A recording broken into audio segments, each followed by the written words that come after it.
selanjutnya kita akan masuk pada definisi 3.12 gitu ya. 3.12 itu diberikan definisi terkait FPB. FPB masih ingat toh, FPB itu faktor persekutuan terbesar, atau kalau di buku pakainya GCD atau greatest common divisor gitu ya. Jadi pada polinom itu juga punya yang namanya faktor persekutuan terbesar atau FPB. Nah, definisi FPB-nya itu bagaimana? Definisinya seperti ini. Jadi yang pertama di sini dibilang ya, kalau kalian punya dua buah polinom yang tidak nol, gitu ya. Nah, terus gitu ya. Jadi kalau Anda punya f, x, dan gx itu polinom tak nol, terus dibilang apa? Dx itu merupakan FPB dari fx dan gx itu jika apa? Jika yang pertama syaratnya ada dua ya. Syarat yang pertama apa? Kalau FPB berarti apa? Dx itu habis membagi fx dan dx itu juga habis membagi gx. Setelah itu yang kedua apa? Jika terdapat hx sehingga hx ini habis membagi fx dan hx ini juga habis membagi gx, maka apa yang terjadi? Karena D itu adalah faktor persekutuan terbesar, maka apa? Dikatakan hx itu juga harus habis membagi dx. Jadi bisa dibilang dx itu adalah faktor pembagi terbesar gitu ya. Jadi kalau ada polinom lain yang membagi fx dan gx, maka polinom itu juga harus habis membagi si dx, karena dx itu adalah faktor persekutuan terbesar dari fx dan gx. Itu definisinya gitu ya, jadi jangan sampai lupa gitu ya. Nah, dari definisi ini kemudian diberikan teorema yang berkaitan dengan FPB gitu ya. Itu terletak pada teorema 313 gitu ya. Teoremanya dikatakan gini ya, misalkan f dan g itu polinomial tak nol, terus dibilang apa? Nah, maka dibilang apa? FPB dari fx dan gx itu dibilang apa? Ada di fx gitu ya. Terus yang lebih lanjutnya lagi dibilang apa? Dx itu dapat ditulis sebagai apa? Perkalian dari apa? Polinom A dengan polinom F ditambah apa? Polinom B dengan polinom G. Berarti ya, teman-teman bisa cek di buku gitu ya. Jadi artinya apa? Dia mau kasih tahu di sini kalau apa? Kalau Anda punya dua polinom tak nol, artinya bahwa apa? FPB dari kedua polinom itu juga ada pada ring polinomialnya. Itu yang pertama. Dan yang kedua, ternyata apa? FPB-nya itu bisa ditulis sebagai apa? Penjumlahan antara perkalian suatu fungsi, namakan AX dengan FX, dan BX dikali dengan GX. Jadi DX bisa ditulis sebagai apa? AX dikali FX ditambah BX dikali GX, di mana apa? A dan B itu adalah suatu polinom pada ring polinomial. Gitu ya. Jadi yang pertama kita akan tunjukkan eksistensi dari suatu FPB. Terus yang kedua baru kita tunjukkan bahwa apa? Tunjukkan bahwa si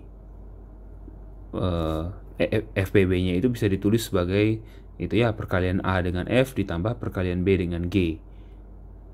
Ya, teorema ini itu ada pada buku halaman 158. Gitu ya. Di buku itu teorema 4.5.7. Gitu ya. Oke. Jadi itu yang akan ditunjukkan. Nah, yang pertama gitu ya. Yang pertama sebelum kita memulai menunjukkan ini, kita tunjukkan dulu yang pertama apa di sini di buku. Dilihat ya. Awalnya didefinisikan suatu himpunan. Gitu ya. Awalnya didefinisikan suatu himpunan, namakan I. I itu adalah himpunan tak nol, dan I-nya itu isinya adalah ini. Kenapa dibilang tak nol nanti diberitahu ya. I itu ditulisnya apa? Rx dikali Fx ditambah Sx dikali Gx, di mana apa? R dan S itu adalah polinom pada ring polinomial fx. Begitu ya. Jadi seperti itu. Nah, kenapa ini tidak 0? Karena apa? Kalau kita ambil R-nya 1 dan S-nya 0, atau sebaliknya R-nya 0, S-nya 1, maka apa? Fx itu juga anggota I dan Gx itu juga anggota I. Fx ini kan tidak 0, Gx juga tidak 0. Berarti I itu adalah suatu himpunan yang tidak 0. Nah, sekarang kita akan tunjukkan kalau si I ini merupakan apa? Ternyata I ini adalah suatu ideal. Menunjukkan ideal berarti ada dua sifat toh, gitu ya. Dan di situ beta sudah tulis, saya juga sudah tulis sifatnya apa saja, dan di situ saya serahkan ya buktinya kepada pembaca. Buktinya tidak sulit, gitu ya. Nanti teman-teman coba kerjakan. Nah, jadi setelah teman-teman kerjakan dan teman-teman berhasil buktikan bahwa I itu adalah suatu ideal, berarti kita punya apa? I yang seperti di atas itu adalah ideal di mana? Ideal di ring polinomial F. Betul toh? Ideal di ring polinomial F. Nah, sekarang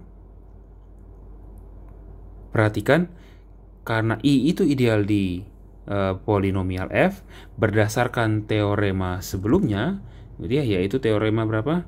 Teorema 3.8, maka apa? Setiap ideal di ring polinomial F bisa ditulis sebagai apa? Ideal yang dibangun oleh suatu polinom toh, suatu polinom Gx, di mana Gx itu adalah apa?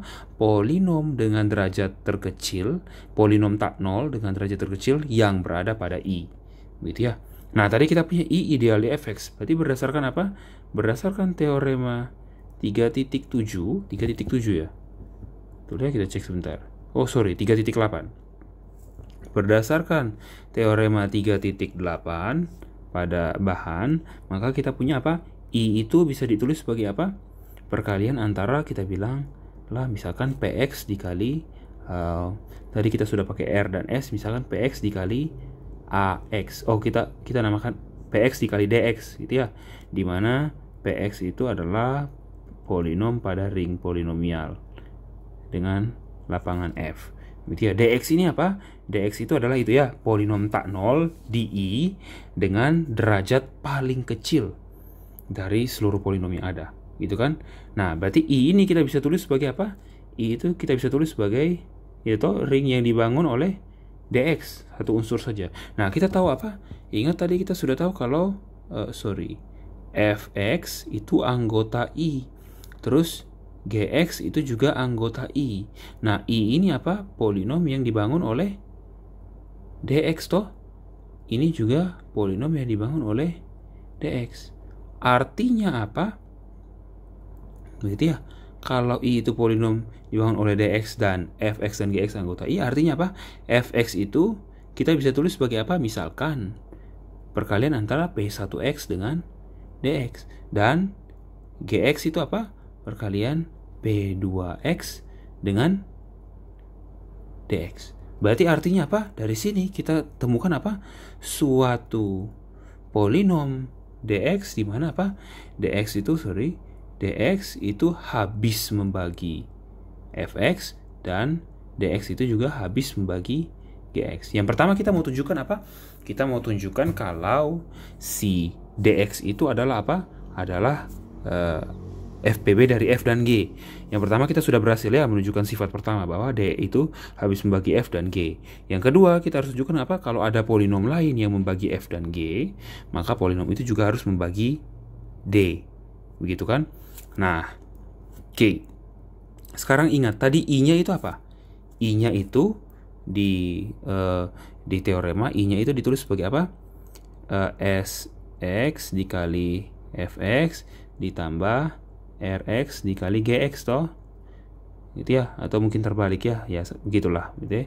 Dimana Sx dan Rx itu adalah polinom di anggota ring polinomial, gitu ya. Nah, karena D itu, ingat ya, D itu adalah pembangun dari I, gitu ya. Berarti kita punya, ini dihapus dulu, gitu ya.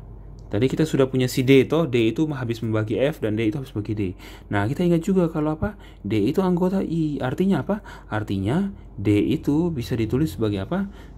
Perkalian antara AX dengan FX ditambah BX dengan GX. Karena D anggota ini toh. Berarti kita sudah berhasil menulis apa?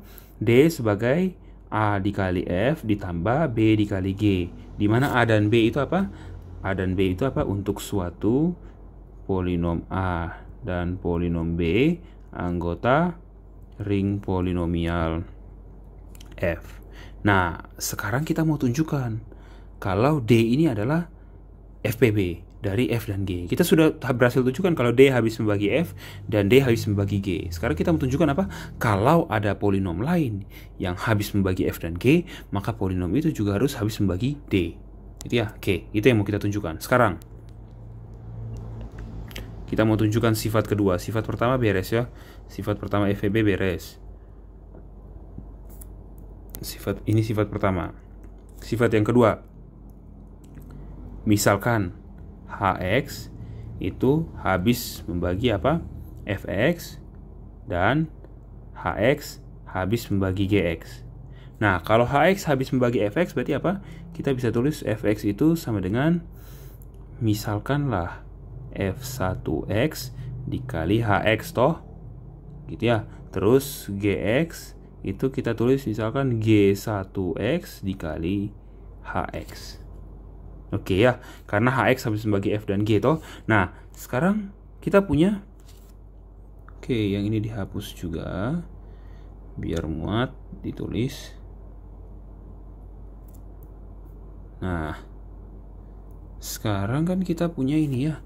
Kita punya apa? D itu, DX itu adalah apa? AX dikali FX ditambah BX dikali GX kan. Nah, F dan G kita bisa ganti menjadi apa? Berarti DX yang awalnya A dikali F ditambah B dikali G, kita bisa ganti jadi apa? A dikali AX dikali apa? F1X HX ditambah B dikali apa? BX dikali apa? G1X HX toh. Berarti artinya apa? Ini kita bisa tulis jadi sebagai apa?